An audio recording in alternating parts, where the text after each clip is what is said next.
Thanks everybody for coming to hear about my journey with Navigator 2 on a Saturday. I appreciate the extra effort there.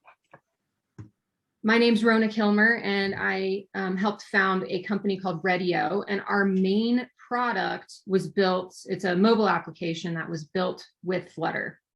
And we are now at the stage where we want to take a bunch of the functionality of that app and move it to the web. And with the web comes some challenges around navigation with the URL address bar and back buttons and forward buttons and so forth. And when I was asking around to the Flutter community about what I should use, if I should stick with the classic Navigator or the new Navigator, it was pretty much unanimous that I should move over to the new Navigator.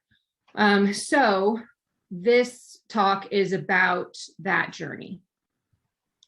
And I'm not going to lie, it was a rough start. This is a pretty complex feature, but as long as you give yourself enough time to like dive in, watch some good talks, and really look at code, you can get a decent grasp of what's going on.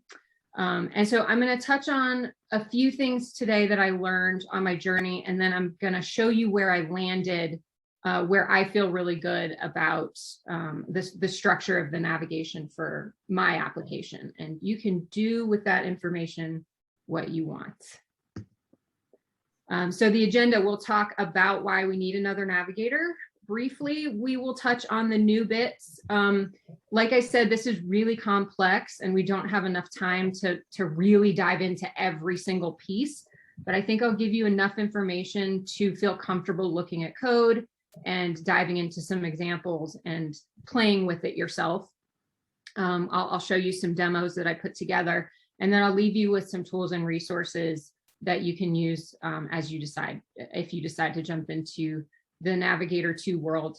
And then if there's questions, I will do my best to answer them. I'm not an expert though, so no promises. If I don't know the answer, I do know people who do know the answer though, so I can find it. Okay, so why do we need another Navigator? And well, the shorter answer is maybe you don't. There's absolutely no reason to shift to Navigator 2 if you are comfortable with the current Navigator. But one thing to clear up is that we've been calling this Navigator 2, which implies that this is an upgrade. It's not an upgrade. It is another way of using the Navigator. It's but you can still stick with classic Navigator if you want. It's totally up to you. So the Flutter team has actually started shifting their language towards calling this router-based navigation to avoid the confusion of the 2.0, making it sound like this is an upgrade that you're going to have to make at some point. It's totally backwards compatible. You can stick with classic if you want. So the classic Navigator is it's imperative, which is very different from how we do pretty much everything else with Flutter. It's very opinionated, so things are pretty locked down. We don't have the option to do many things at all. You can push routes, you can pop routes from the top of the stack, but that's about it. You can't take routes out from the middle of the stack. You can't push routes into the middle of the stack. You can't even see the stack. You don't even know what's in it. And we can't easily handle operating system events. So the example of that would be the Android back button or the browser back button. You can't handle those easily. Now you've probably seen the will pop scope widget, which is kind of the workaround for that situation if you want to use classic and handle those back buttons. But it's not built into the Navigator. So the advantages of going to this router-based navigation is you get full visibility into the stack. You manage this stack like any other state that you have in your application. And it's declarative, so it just feels more familiar with how you're used to doing things. You can add and remove stack pages from the stack at will. You can inject pages wherever you want into the stack. You can remove them from wherever you want in the stack. No problem. It's a list of pages that you're managing. So if you can do it to a list, you can do it to the stack. You can save the navigation stack and use it to restore the flow when somebody closes the app and then comes back. So they don't have to necessarily start over at the beginning of the application if you don't want them to. It makes managing nested navigation easier. So if you've got a tabbed view, for instance, and you need kind of a parent navigator, and then you also need a navigator to handle the tabs, it makes that easier. You can have totally different stacks. So if you have the most common use case here is if you have different stacks for authenticated users versus unauthenticated users. So maybe you've got somebody authenticated and they're moving down this application flow, and then for whatever reason their session expires, you can just swap them to a new stack. They're not authorized anymore. Let's drop them into this new stack. Easy, just swap them out. You can also do deep linking from notifications, is a lot easier to handle. Again, you could do that with Classic Navigator, but there was a bunch of, it was not easy. There was some gymnastics involved. So overall, it's a much more powerful feature. It does this by exposing many of the building blocks to developers so that we can build what we need. Let me admit Benson here. Okay. But that also means it's complex. So the more they expose to us, the more complex it is to work with. All right, so briefly, let's touch on the new bits that we're getting. We now have this declarative navigator. You can see here, I've got this very simple example where we have our material app, and then the home param, we are setting this navigator. You will notice this pages param. This is literally the stack of pages that you're going to be managing. The navigator converts the pages into routes and manages transitions between them. This is required when you specify the navigator. On pop page is a callback that is required. This is where you're going to put your logic for removing pages off of the stack. It ensures the back buttons are handled properly, and I'll show you an example of that in a little bit. And then we also have this transition delegate. This is totally optional. If you don't want to create your own transition delegate, you don't have to. You will get a default.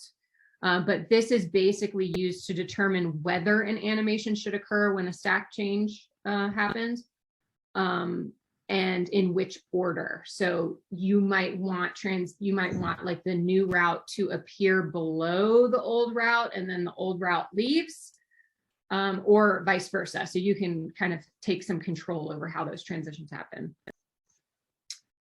So like I mentioned, this pages list is literally a list of objects, of page objects, and page is a new abstract class. You can create your own types of pages. You can extend this abstract class and create your own, or you can just use material page or Cupertino page. I haven't had a reason to do anything special, so I've just used material page everywhere.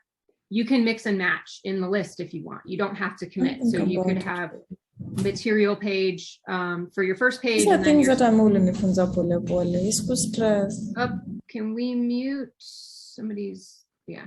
So the second page in this list could be a custom page that you've created. Doesn't matter, as long as everything in this list is of the abstract class page. Each page needs a key. Let's see here. This is so that the platform knows that one page object is different from another, and it can handle the transitions properly.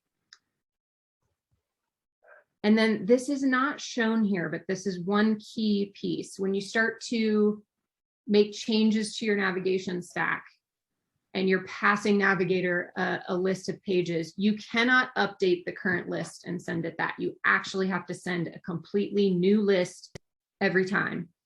And this is because the Navigator is going to compare the old list to the new list that you send to determine what the changes are. So you can't send an updated list. You have to send a brand new list every time you make changes. Okay, so we could stop here. If you aren't building for the web and you have a simple app, then you could throw this in a stateful widget. You could manage adding and removing pages with set state. You could, and And then what you would do is kind of pass callbacks down the tree for other widgets that you want to have the ability to update the stack.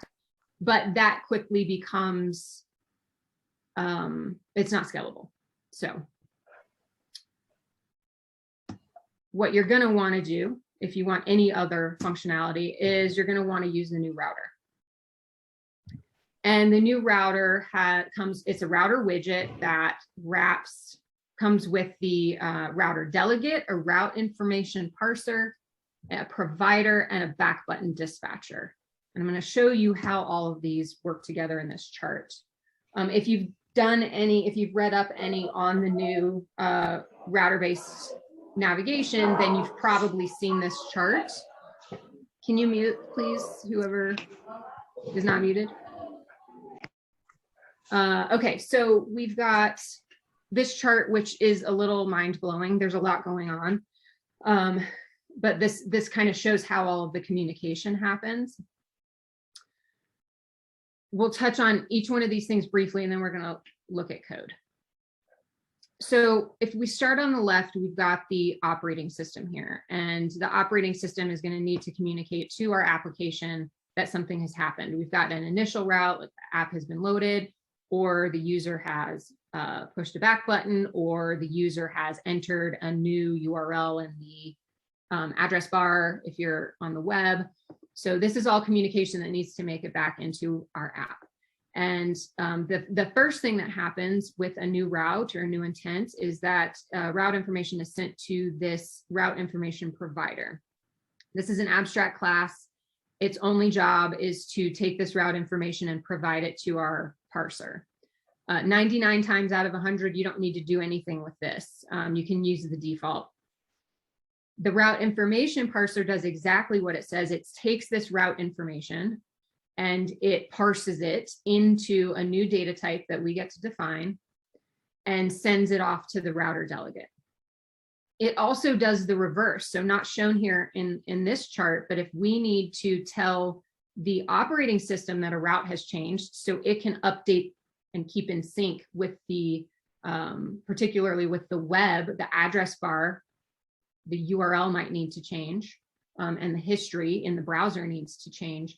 It will take the data type that we've defined and parse it into route information and send it back to the provider, which will provide it back to the operating system. So that's not shown here, but I'll show you in the code how literally this guy has two jobs: translate route information into our data type, or take our data type and translate it into route information.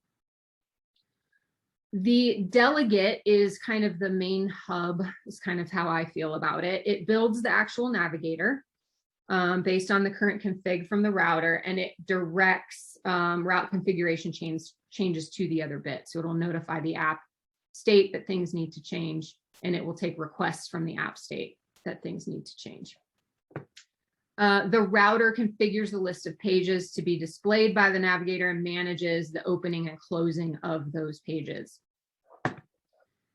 Similar flow for the back button dispatcher. So the operating system is going to call the back button dispatcher when a user hits the back button in the browser, or the user hits the back button on the Android operating system, on the Android phone.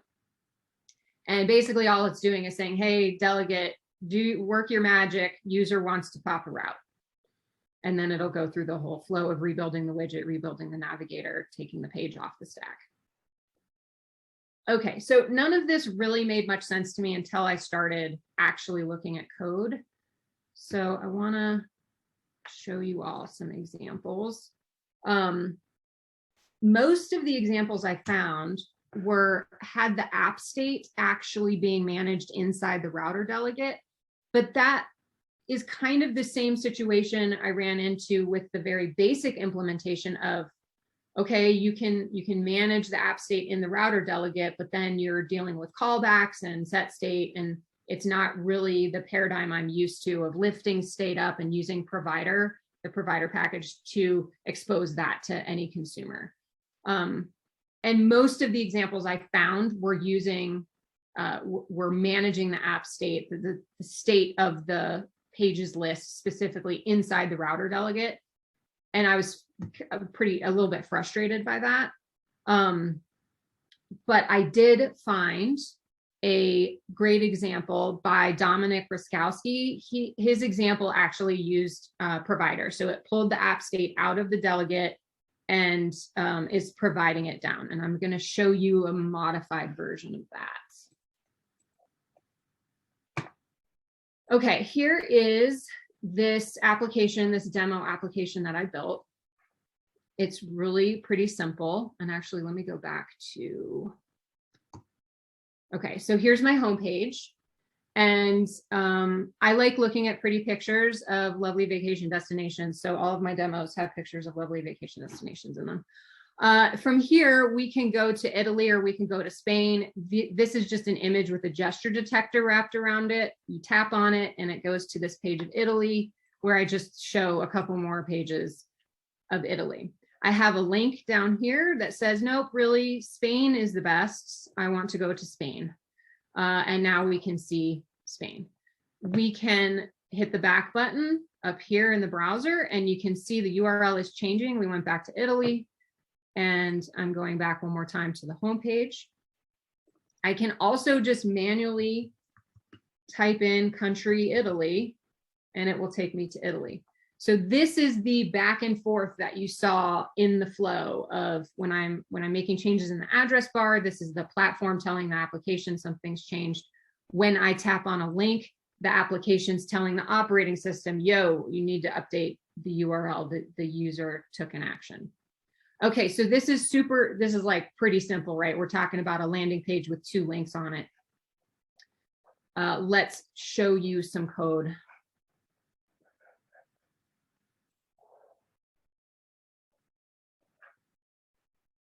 Okay. So y'all will have access to this GitHub repo if you want to play with some examples of stuff that I put together. This is what I'm calling the provider example. So this is we have our main app right here. We're extending a stateless widget.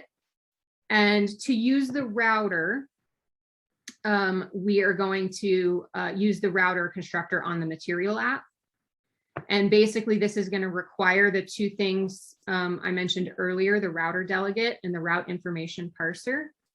If you want to create your own custom back button dispatcher, you could do that.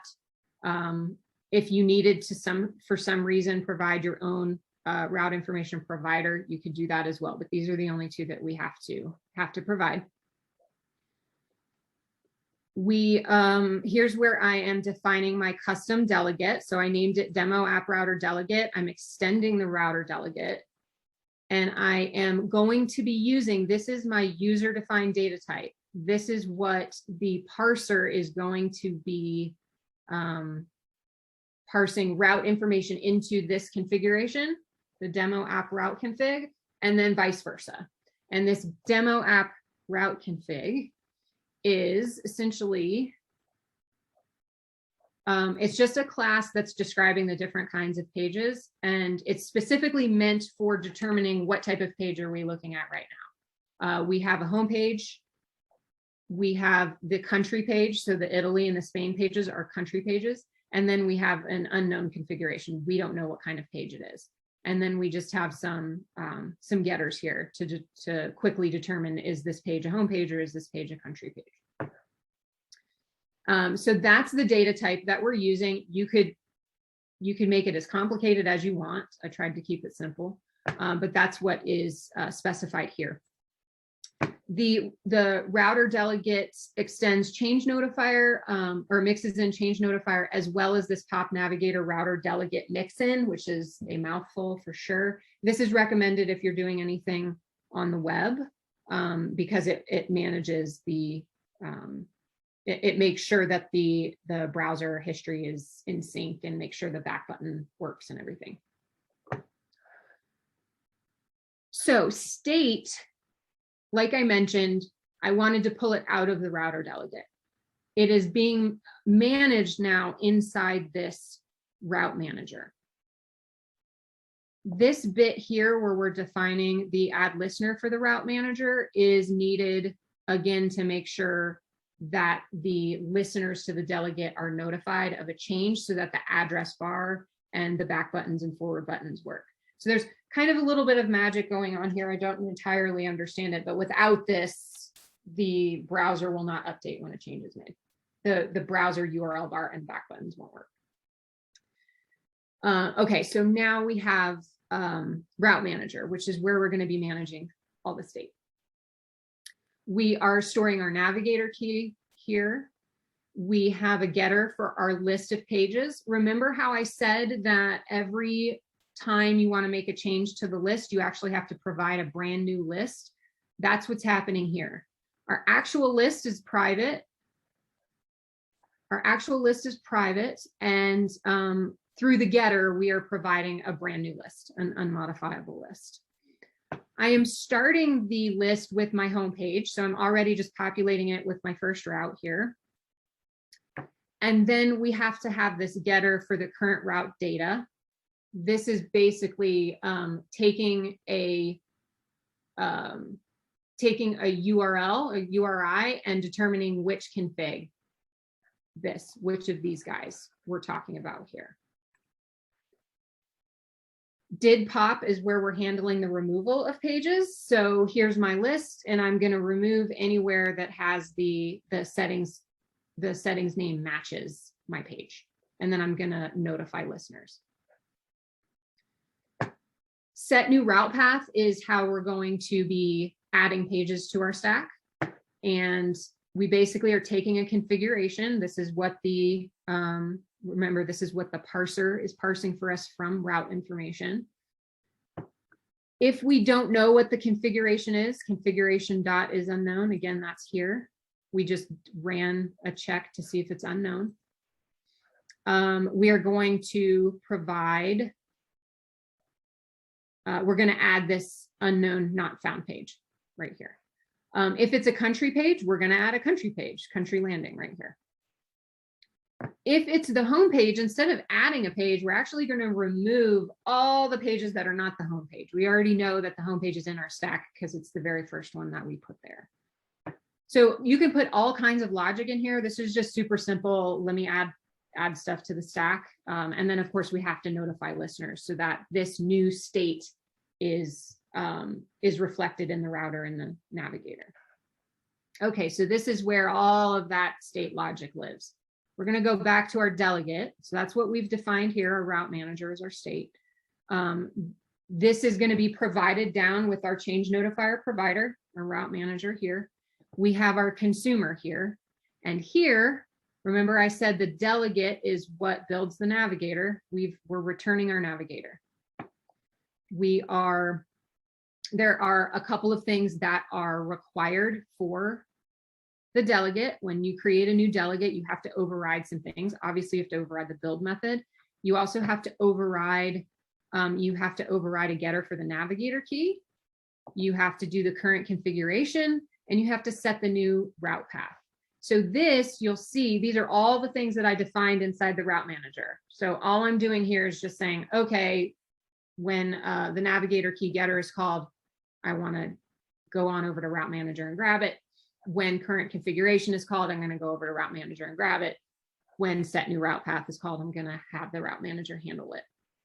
So these are all of the requirements. For the navigator, here's where we're getting the navigator key. Remember, we have to provide that on pop page callback. And here's where we're defining it right here.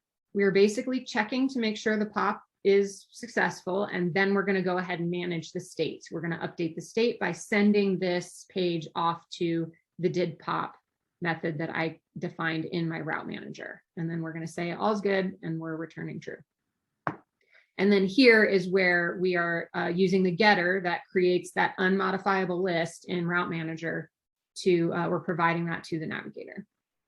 So anytime there's a state change to the pages, the router gets rebuilt, the navigator gets rebuilt with the new list of pages.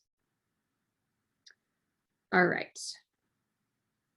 That's a lot. We're not done yet, though. We also have to define the route information parser. And so I've created my own route information parser. And again, this got passed in all the way up here when we created our material app router, we passed in our delegate and we passed in our route information parser. So that's being defined down here. And again, this guy has two jobs, has to take route information and has to return demo app route config. This is our user defined data type that we created. And this is so that the application knows what to do with new route information coming from the platform. So the location is basically the path or the URL that we're getting from the platform. And I just created this util right here that's going to parse the route for us.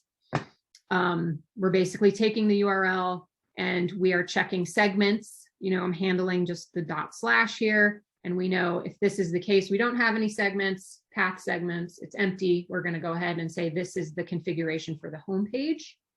If the path looks like this, we're going to see, okay, we've got two segments. If the first segment is country, then we know we're talking about a country page.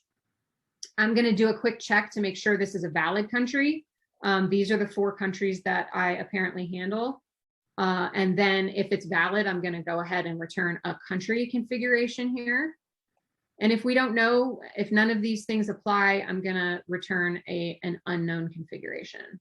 Now, obviously, I've hard coded this list of countries. You would probably look at a database or something, but this is just for demo purposes. Okay, so that's what's happening here. We're taking route information and we are turning it into a configuration from our data type. The other thing the route information has to do is the reverse of that. So we are taking the route data from our data type and we are turning it back into route information. And that is happening here. And this is so that the platform can basically tell the browser, hey, you need to update the URL and the history here with this new path that we're sending in.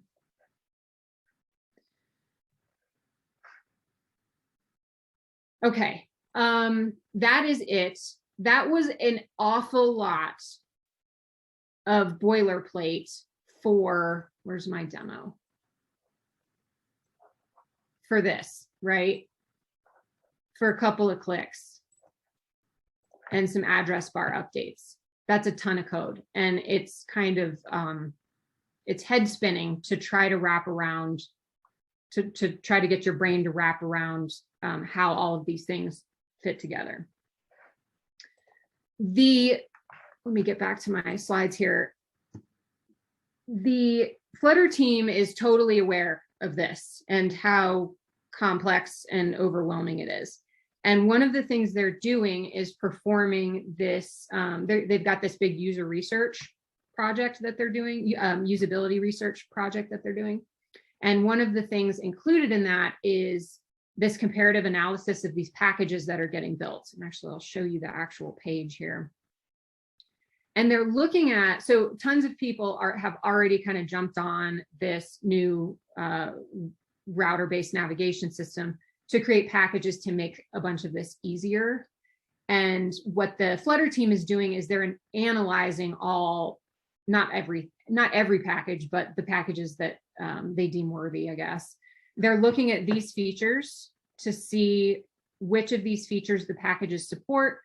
And then they're just trying to see what can they do to make things easier for the user, like these packages are suggesting, or to make things easier for the package, for the people who are writing the packages to make all of this functionality easier for end users who don't really want to deal with this complexity. So what I did was I looked at several of these packages. I looked at packages that had green check marks for all of the features here and tried a few of them out. And there was one that just really worked quite well for me, and that one is Routemaster. It supports all of the features that were listed in the chart there. So we've got, you can deep link easily with path or query parameters in the URL address bar. Dynamic linking is supported. Validation, so like, remember what I mentioned, that use case of swapping stacks out for people who are logged in or logged out. There's nested routing is supported, skipping stacks is supported. I'm not I actually don't really know what the use case is for this, but it's supported. And then you can also write your own custom pages or your own transition animations as well. So I want to show you an example of what I built with Routemaster. So let me actually stop this demo here, and I'm going to build a new one.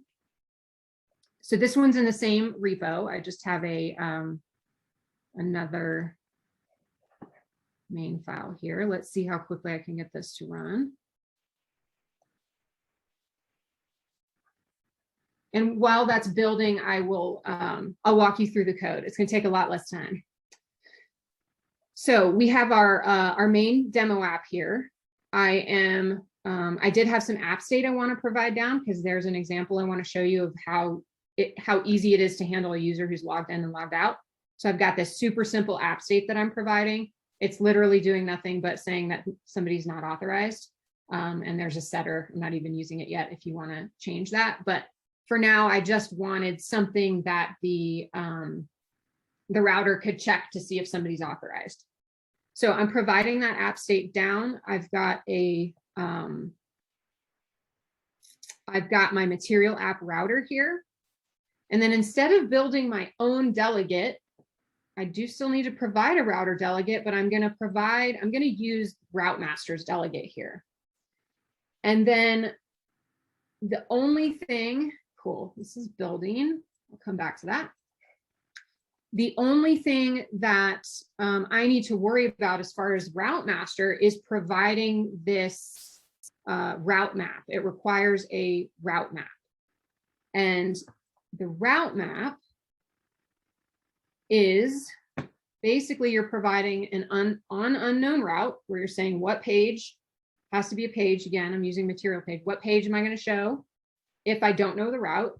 And then here's my list of routes. And this just looks so familiar to me from my days of classic Navigator, where I was just managing a list of routes in the onGenerateRoute method.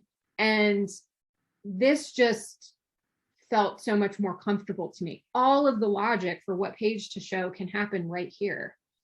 I've got my home page. If the route is, // we're talking home page. If it's /login, it's the login page. If it's country and we've got this parameter country, I can put whatever logic here I want to check. I want to see, is this a valid country? Is this country in my list of countries that I provided? And if it is, we're going to go ahead and build the country page and pass in my country parameter so I know which country we're talking about. If it's not a valid country, we're going to say that it's not found, and it will then generate our not found page. I created a profile path, and I'm checking. This is where I'm checking to see if the user's logged in. If app state is not authorized, if the route's not authorized in my app state, I'm going to redirect to the login page. Otherwise, go ahead and send them to the profile page.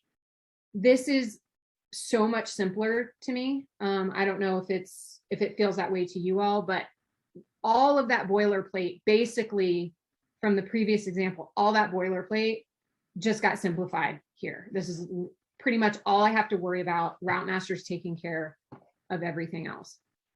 And then you can see here the route information parser. I don't have to do anything there either, except pass in Routemaster parser, and the package is taking care of that that parsing logic.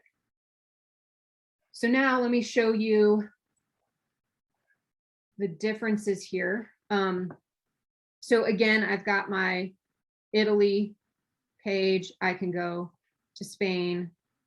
Excellent. I can hit the back button. I can hit the forward button. I don't know if I showed that prior. And the URL is updating. Cool. Now, remember, I created that profile page, and I've hard-coded that the user's not authorized to see the profile page. So I can come in here, throw my URL in there, and it's going to redirect me to the login page because I'm not authorized.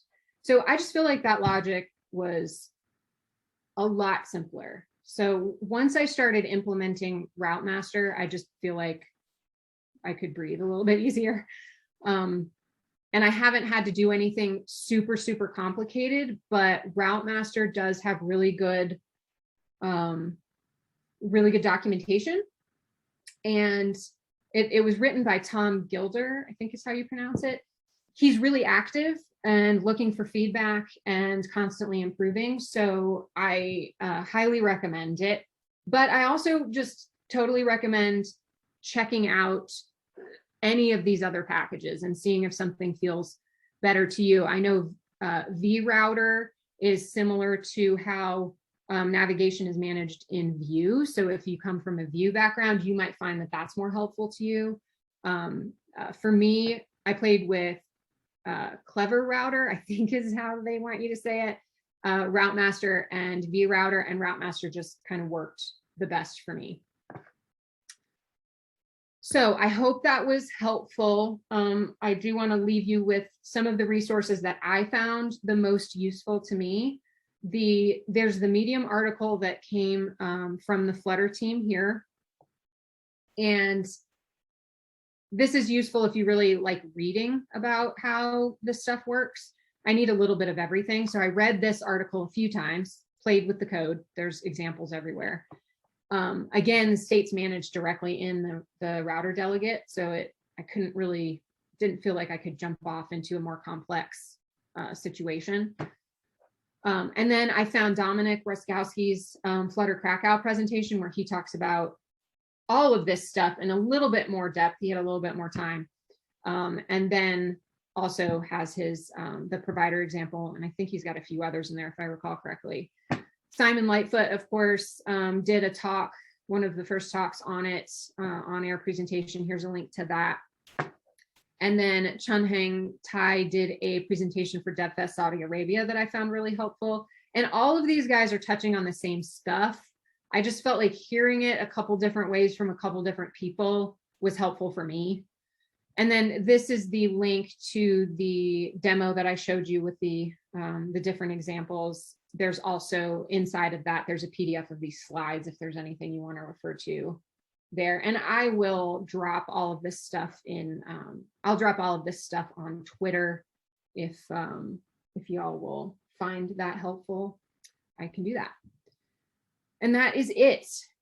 Is there any discussion or questions? Are there any questions anybody wants to ask? I will do my best to answer them. Yes. Okay. Yes, I have some questions. Oh, sorry. Go ahead, Jay.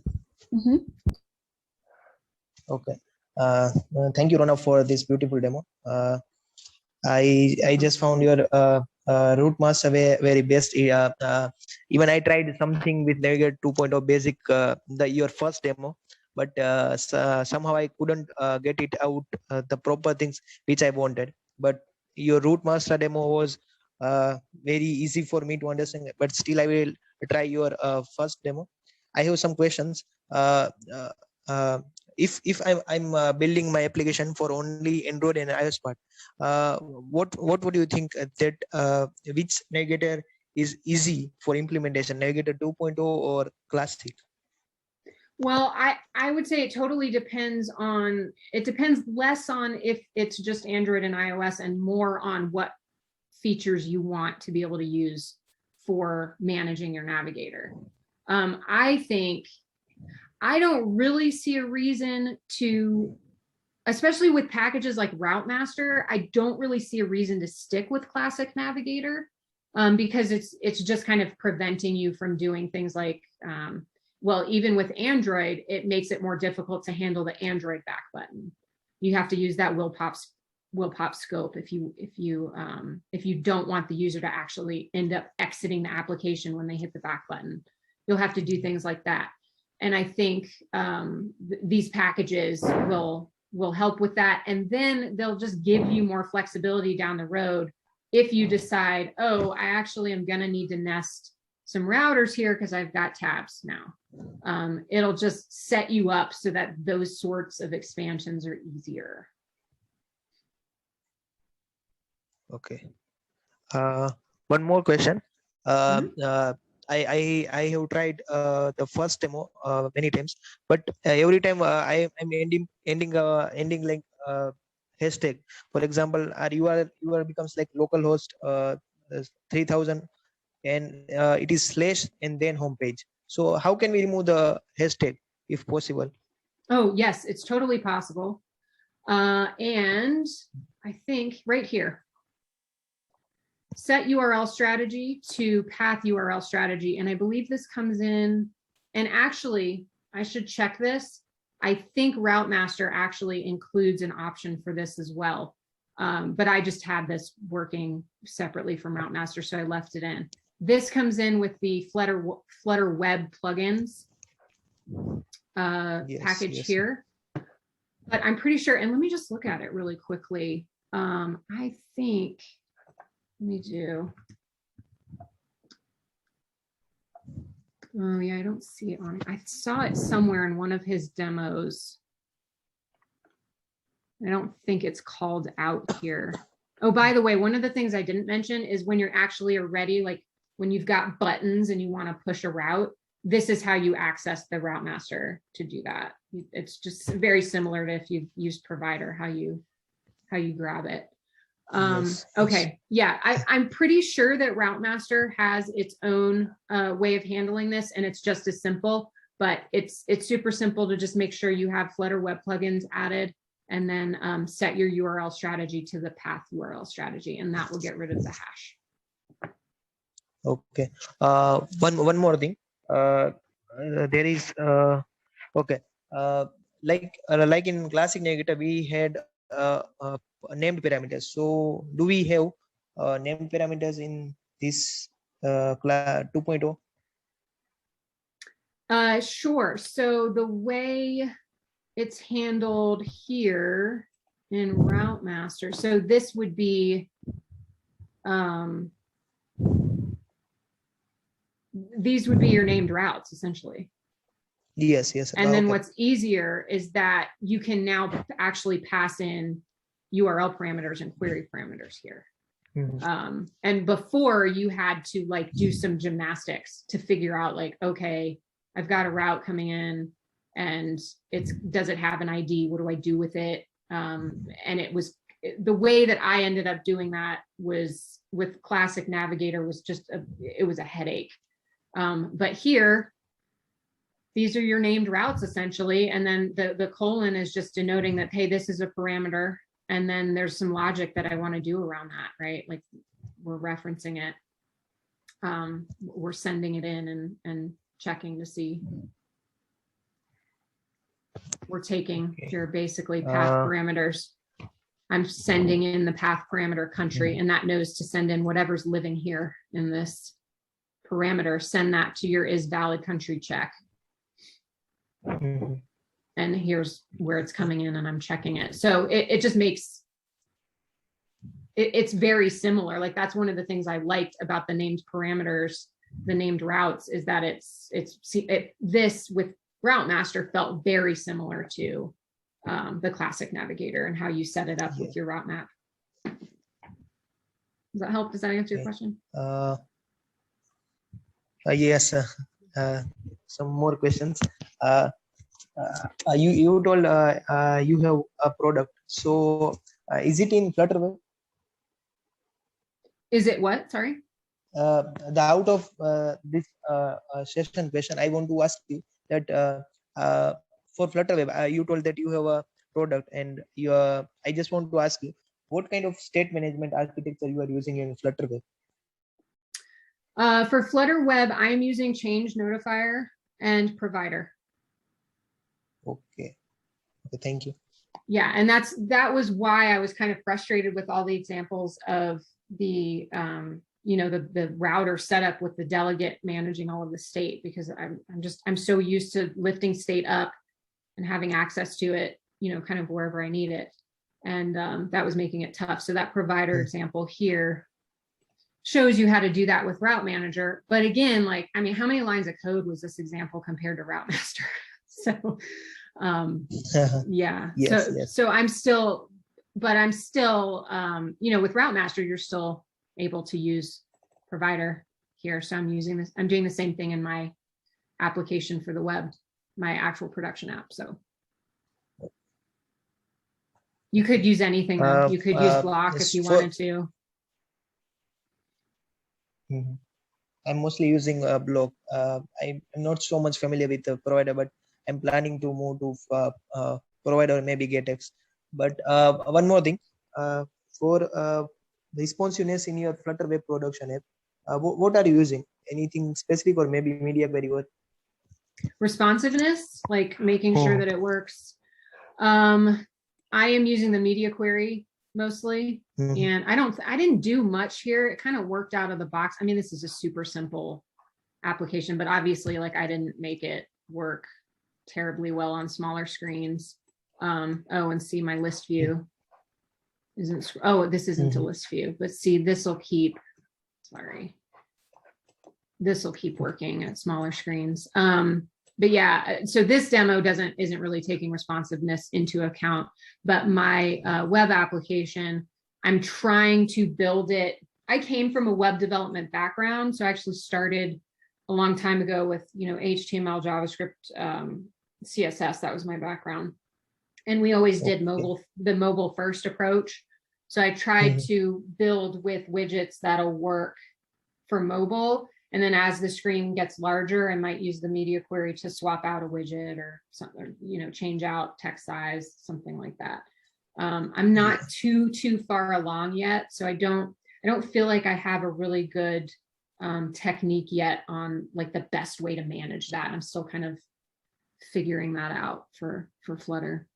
That might be another good talk, though. Maybe as I figure that out, I'll do one of those. Yeah, that's great. I also had another question, especially with the navigation. If the app becomes a little bit much complex, would you still recommend the Routemaster or Navigator 2.0? Like a complex app that has like so many navigation from one screen to another? Yeah, I think Routemaster can handle. It's hard to say, not knowing specifically what the complexity is.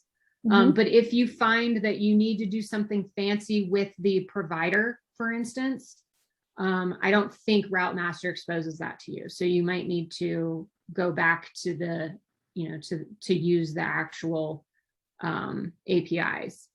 But I mean, like I said, all of those checkboxes here for all of these features, these are the common features that people are looking for in navigation. Routemaster handles it. So, and I mean, several of these packages handle it.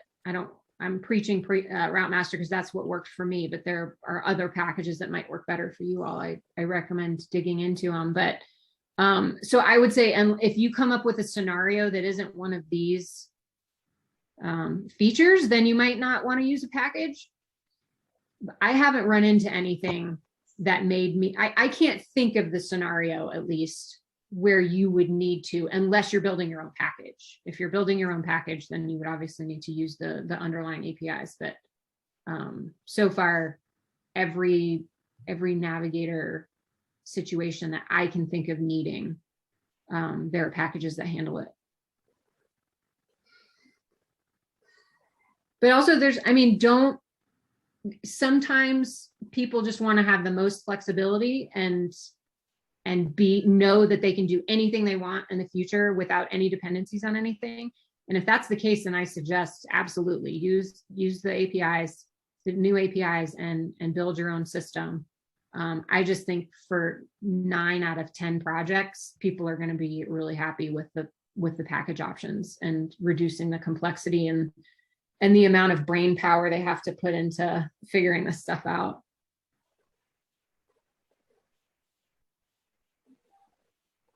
All right, that's great to know. So any other question? I actually learned a lot from the navigation, that some things that I've never explored, especially the Routemaster. So looks like something to explore. Yeah, I think so. I recommend it. I'd love to hear what you all end up doing and playing with and your takeaways.